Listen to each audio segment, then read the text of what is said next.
18 ગુજરાતી 11 વાગ્યે 11 ખબરો સાથે આપની સમક્ષ હું છું પ્રીતિ તિવારી। સમાચારની શરૂઆતમાં વાત કરીએ કોમર્શિયલ ગેસના ભાવમાં તોતિંગ વધારો। કોમર્શિયલ ગેસમાં 993 રૂપિયાનો વધારો થયો છે। કોમર્શિયલ ગેસનો હવે નવો ભાવ 3091 રૂપિયા। રેસ્ટોરન્ટ અને ખાણીપીણીના વ્યવસાય કરનારા પર મોટી અસર થશે। કોમર્શિયલ ગેસના ભાવમાં વધારો નોંધાયો છે। આ તોતિંગ વધારાથી હવે રેસ્ટોરન્ટ્સ તેમજ ખાણીપીણીના વ્યવસાય સાથે જોડાયેલા તમામ લોકો પર ખૂબ માઠી અસર થવાની છે। 3091 રૂપિયા ભાવ હવે નવા ભાવ છે। કોમર્શિયલ ગેસના 993 રૂપિયાનો તોતિંગ વધારો કોમર્શિયલ ગેસના જે સિલિન્ડર છે તેના પર નખાયો છે। ત્યારે હાલ કોમર્શિયલ ગેસ સિલિન્ડરના ભાવ વધતા તમામ રેસ્ટોરન્ટ ધારકો તેમજ ખાણીપીણીના વ્યવસાય ધારકો પર ખૂબ માઠી અસર થવાની છે।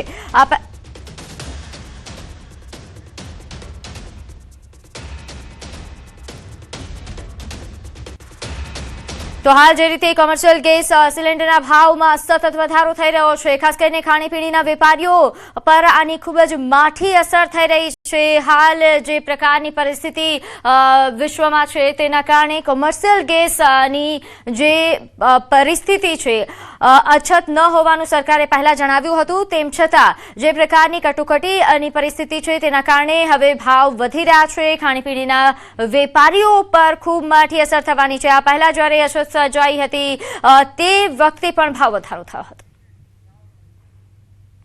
હવે વાત કરીએ વડોદરામાં, જ્યાં મેડિકલ કોલેજનો વિદ્યાર્થી લાપતા થયો છે। હોસ્ટેલમાંથી નીકળ્યા બાદ વિદ્યાર્થી લાપતા થયો। 1600 રૂપિયાનું ઓનલાઈન ટ્રાન્ઝેક્શન કર્યા બાદ મોબાઈલ તેનું બંધ આવી રહ્યો છે। નોંધે છે કે પરિવારે રાવપુરા પોલીસમાં ફરિયાદ નોંધાવી છે। પોલીસે તપાસ પણ શરૂ કરી છે। ટ્રાન્ઝેક્શનની બેંક ડિટેલ્સ અને મોબાઈલ લોકેશનના આધારે પોલીસે તપાસ શરૂ કરી। મંગળવારે સાંજે 4 વાગ્યે હોસ્પિટલ કેમ્પસમાંથી વિદ્યાર્થી નીકળ્યો હતો, જેના સીસીટીવી ફૂટેજ પણ સામે આવ્યા છે। આ ઉપરાંત જે બેંકમાંથી તેને પૈસા ઉપાડ્યા હતા એ બેંકના પણ સીસીટીવી ફૂટેજ સામે આવ્યા છે। આ બેંકમાંથી 1600 રૂપિયાની રકમ લીધા બાદ આ વિદ્યાર્થી લાપતા છે અને મોબાઈલ પણ બંધ આવી રહ્યો છે। જોકે પોલીસે હાલ તપાસ શરૂ કરી છે। તમામ ડિટેલ્સ શોધીને તેમજ મોબાઈલ લોકેશનના આધારે તપાસ શરૂ કરવામાં આવી છે। મંગળવારે સાંજે 4 વાગ્યે હોસ્પિટલ કેમ્પસમાંથી આ વિદ્યાર્થી નીકળ્યો હતો અને ત્યારથી હજુ સુધી નથી મળ્યો। જોકે પોલીસ સઘન તપાસ કરી રહી છે। પરિવારે રાવપુરા પોલીસમાં ફરિયાદ નોંધાવી હતી। રાવપુરા પોલીસ દ્વારા તમામ પ્રકારની તપાસ હાથ ધરાઈ છે। હાલ આજે સીસીટીવી ફૂટેજ સામે આવ્યા છે। એટીએમ મશીન કે જ્યાંથી તેણે પૈસા ઉપાડ્યા હતા ત્યાંના ફૂટેજ સામે આવ્યા છે।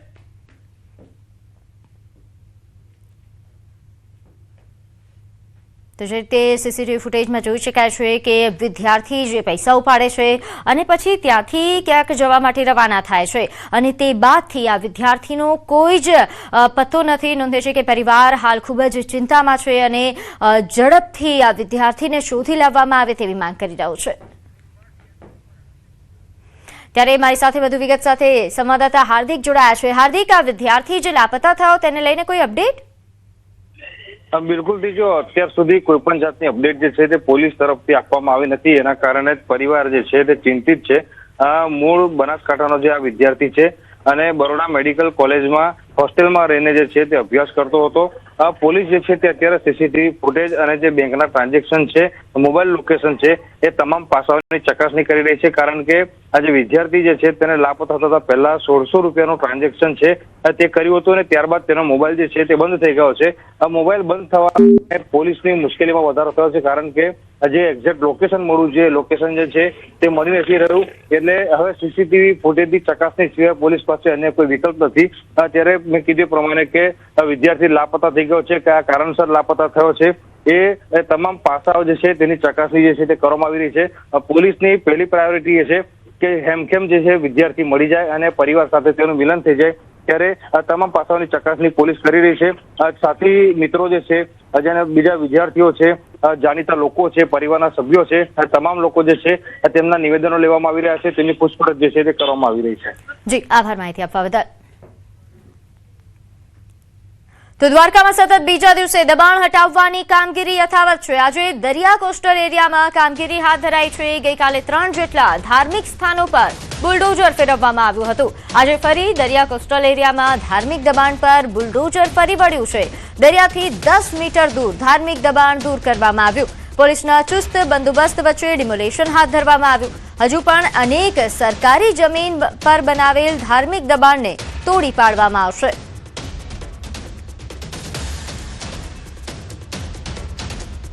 તો વધુ વિગત સાથે મારી સાથે સંવાદદાતા મુકુંદ જોડાઈ ગયા છે. મુકુંદ, હાલ જે બુલડોઝર કાર્યવાહી થઈ રહી છે તેને લઈને વધુ વિગત.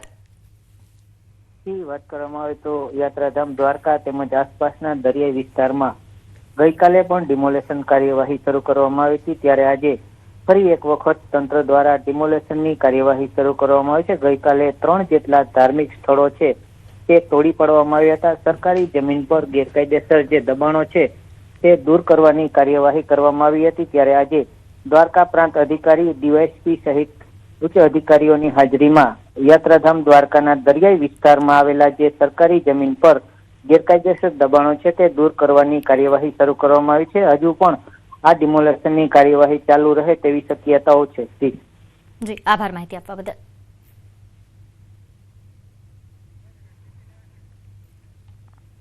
આગળ વાત કરીએ આજે ગુજરાતનો સ્થાપના દિવસ. અમદાવાદમાં ભાજપ નેતાઓએ ઉજવણી કરી. ઇન્દુલાલ યાજ્ઞિકની પ્રતિમાને સૂતરની આંટી પહેરાવીને પુષ્પાંજલિ આપવામાં આવી. પ્રેરક શાહ, અમિત ઠાકર, દેવાંગ દાણી અને ભાજપના કાર્યકરો ઉપસ્થિત રહ્યા. ગુજરાતના સ્થાપના દિવસ નિમિત્તે તેમણે શુભેચ્છાઓ પાઠવી. અનેક સંઘર્ષો પછી ગુજરાતની સ્થાપના થઈ. આજે ગુજરાત ઇન્ફ્રાસ્ટ્રક્ચર હોય કે ઉદ્યોગ હોય, કૃષિ હોય કે શિક્ષા હોય, સમગ્ર દેશમાં એક અનેરું સ્થાન પ્રાપ્ત કર્યું છે. ગુજરાત આજે ભારતના ગ્રોથ એન્જિનના રૂપમાં સમગ્ર દેશમાં ઓળખાય છે. આજે ગુજરાતના સ્થાપના દિને તમામ નાગરિકોને હું શુભકામના પાઠવું છું. જય જય ગરવી ગુજરાત. તો વલસાડ જિલ્લાના ધરમપુર નાના પોંઢા માર્ગ પર બ્રિજ પરથી ટ્રક નીચે ખાડીમાં ખાબકી. આ ઘટનામાં ટ્રક ચાલકને ગંભીર ઇજાઓ થઈ. વાપી શામળાજી હાઈવે પર આવેલા ધરમપુર નાના પોંઢા માર્ગ પર લાકડમાળ ગામ નજીક આવેલી ખાડીના પુલ પરથી ટ્રક પૂરઝડપે પસાર થઈ રહ્યો હતો. આ દરમિયાન અચાનક જ ટ્રક ચાલકે સ્ટીયરિંગ પરથી કાબુ ગુમાવતા ટ્રક પુલની સેફટી દિવાલ કૂદીને નીચેથી પસાર થતી ખાડીમાં ખાબકી. ઘટનાની જાણ થતાં જ આજુબાજુના લોકો પણ તાત્કાલિક ઘટના સ્થળે દોડી આવ્યા અને ઇજાગ્રસ્ત ચાલકને સારવાર માટે હોસ્પિટલ ખસેડાયા.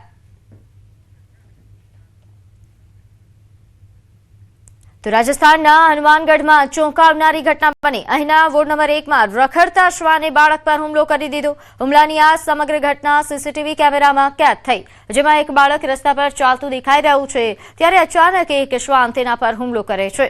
બાળકના રડવાનો અવાજ સાંભળીને નજીકના ઘરમાંથી એક વ્યક્તિ આગળ આવ્યો અને બાળકને બચાવી લીધો. આ ઘટના બાદ નાગરિકોએ અહીં કોર્પોરેશનની કામગીરી પર સવાલો ઉઠાવ્યા અને કહ્યું કે હનુમાનગઢમાં શ્વાનના હુમલા વધી રહ્યા છે, છતાં કોઈ કાર્યવાહી કરવામાં નથી આવતી.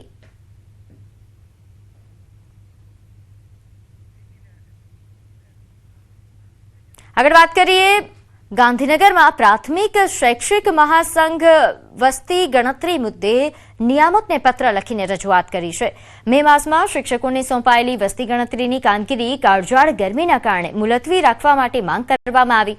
મેની બદલે આ કામગીરી જૂન માસમાં કરવાનું પત્રમાં સૂચન કરાયું છે. કાળઝાળ ગરમીમાં શિક્ષકોને મુશ્કેલી ન પડે તે માટે રજૂઆત કરાઈ. વસ્તી ગણતરી નિયામક સાહેબશ્રીને પત્ર લખીને જાણ કરવામાં આવી છે કે વસ્તી ગણતરી આગામી સમયની અંદર 1 જૂનથી જો શરૂ કરવામાં આવે તો એ ખૂબ અમારી આ વિનંતી સાથે એમને પત્ર કરીને જાણ કરી છે. બીજી બાબતો પણ ધ્યાનમાં મૂકવામાં આવી છે કે 50 વર્ષથી ઉંમરના જે શિક્ષક ભાઈ બહેનો જે છે તેમને આ વસ્તી ગણતરીની કામગીરીમાંથી મુક્તિ આપવામાં આવે. તો ડાંગ જિલ્લાના માન્ચેસ્ટર કહેવાતા વઘઈ તાલુકા પંચાયતની 16 બેઠકોમાં ભાજપ અને કોંગ્રેસને 8 બેઠકો મળી છે. પરિણામે બંને પક્ષો વચ્ચે ટાઈ થઈ છે. બંને પક્ષોમાંથી તોડજોડની ચર્ચાઓ પણ તેજ છે. સૂત્રો મુજબ કોંગ્રેસના 8 સભ્યો ભૂગર્ભમાં છે. બીજી તરફ ભાજપના સભ્યોને ગાંધીનગર ખસેડાયા હોવાની માહિતી છે. ભાજપના કેટલાક સભ્યો કોંગ્રેસના સંપર્કમાં હોવાની ચર્ચાઓ થઈ રહી છે. પક્ષપલટો રોકવા માટે ભાજપ સક્રિય થયું.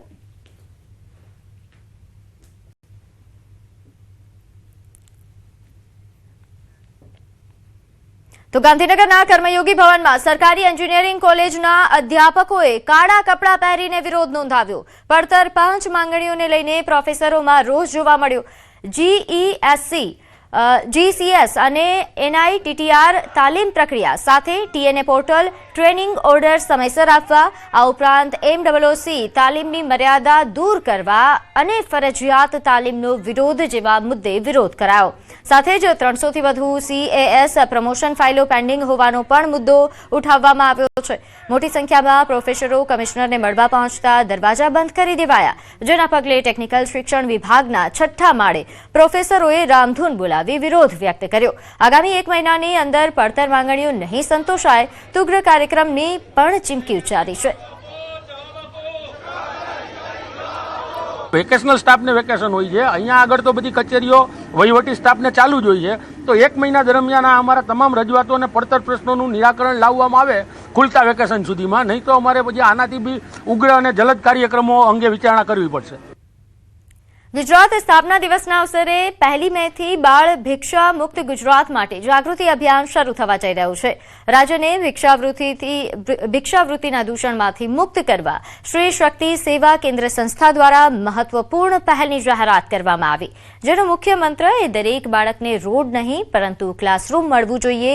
આ પહેલ અંતર્ગત રાજ્યના 66મા સ્થાપના દિવસ નિમિત્તે 66 અગ્રણીઓના વિડીયો સંદેશ દ્વારા જનજાગૃતિ ફેલાવવામાં આવશે. વર્ષ 2011થી અંબાજીમાં કાર્યરત આ સંસ્થા અત્યાર સુધી અનેક બાળકોને શિક્ષણ અને આશ્રય આપી ચૂકી છે. સંસ્થાએ આદિવાસી કન્યાઓ માટે બેગપાઇપર બેન્ડની રચના કરીને તેમને નવી ઓળખ અપાવી.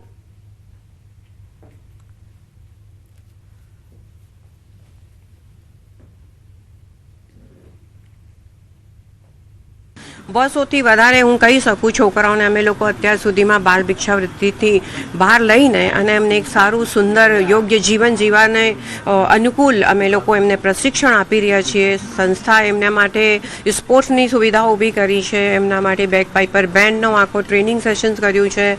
એની સાથે સાથે ત્યાં એમનું ભણતર, એટલે એમ કહેવાય કે ભણતરની સાથે ઘડતર કરવાનું આખો શ્રેય છે શ્રી શક્તિ સેવા કેન્દ્રના અમારા લોકો મળીને આનો માટે કરી રહ્યા છે. અમદાવાદ શહેરમાં હેલ્મેટ ડ્રાઈવ પ્રથમ દિવસે જ અનેક વાહન ચાલકો હેલ્મેટ વગર, શહેર પોલીસ કમિશનર વાહન ચાલકો હેલ્મેટ વગર જોવા મળ્યા. સ્ટેટ ટ્રાફિક બ્રાન્ચના પરિપત્રનો પ્રથમ દિવસે જ ફિયાસ્કો થયો. શહેર પોલીસ કમિશનર કચેરીમાં સરકારી કચેરીઓ હેલ્મેટ વગર દેખાયા. 1 મેથી 31મી મે સુધી આપવામાં આવી છે આ ડ્રાઈવ, જેમાં હેલ્મેટ પહેર્યા વગર આવતા કર્મચારીઓ સામે દંડનો આદેશ અપાયો છે.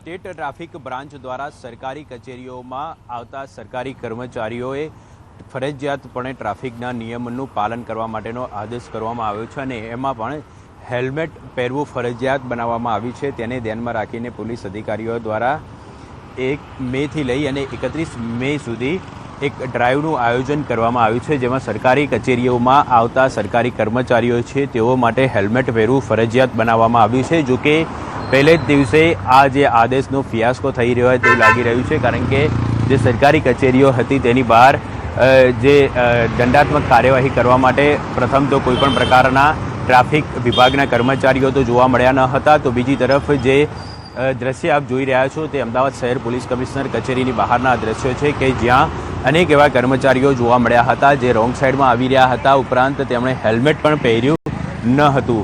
આવા અનેક કર્મચારીઓ છે તે અહીંથી અવર જવર કરી રહ્યા છે. આપ દ્રશ્યની અંદર પણ જોઈ શકો છો, હાલમાં જે સરકારી કર્મચારીઓ છે તે હેલ્મેટ પહેર્યા વગર અહીંથી અવર જવર કરી રહ્યા હોવાનું નજરે પડ્યું હતું, પરંતુ ટ્રાફિક વિભાગ દ્વારા તેઓની સામે કોઈપણ પ્રકારની દંડાત્મક કાર્યવાહી કરવા માટે અહીં કોઈપણ કર્મચારી કે અધિકારી હાજર જોવા મળ્યા ન હતા.